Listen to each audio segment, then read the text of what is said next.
Akin pong ikinagagalak na ipaabot sa inyo na sa mga susunod na buwan, sisimulan na ng Department of Foreign Affairs ang karampatang mga preparasyon para sa pagbubukas ng ating konsulado dito sa Busan.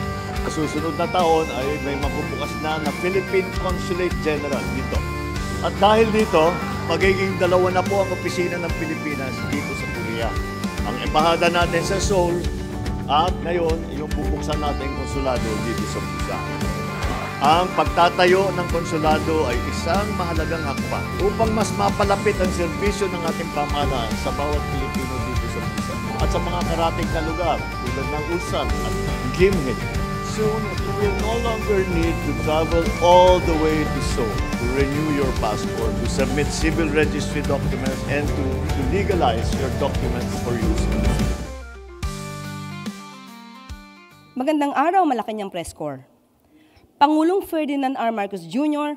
planong buksan ang Philippine Consulate at SSS Office sa Korea para sa mas mabilis na serbisyo sa mga OFWs. Sa hangaring mapagaan ang pamumuhay ng mga overseas Filipino workers sa South Korea, binigyan diin ni Pangulong Marcos Jr. ang pagbubukas ng Philippine Consulate sa Busan at SSS Office sa Seoul.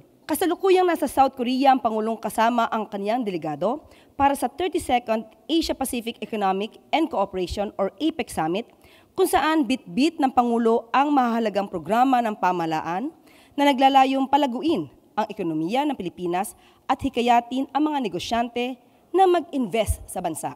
Unang binisitin ng Pangulong Marcos Jr. sa Korea ang Filipino community, kung saan ipinahayag niya ang pagpapahalaga sa sakripisyo at dedikasyon ng mga kababayan nasa ibang bansa. Tiniyak din ng Pangulo ang patuloy na pagtatrabaho ng pamahalaan upang maihatid ang serbisyo, proteksyon at suporta para sa Filipino community saan mang sulok ng mundo, maging sa ekonomiya, trabaho at edukasyon.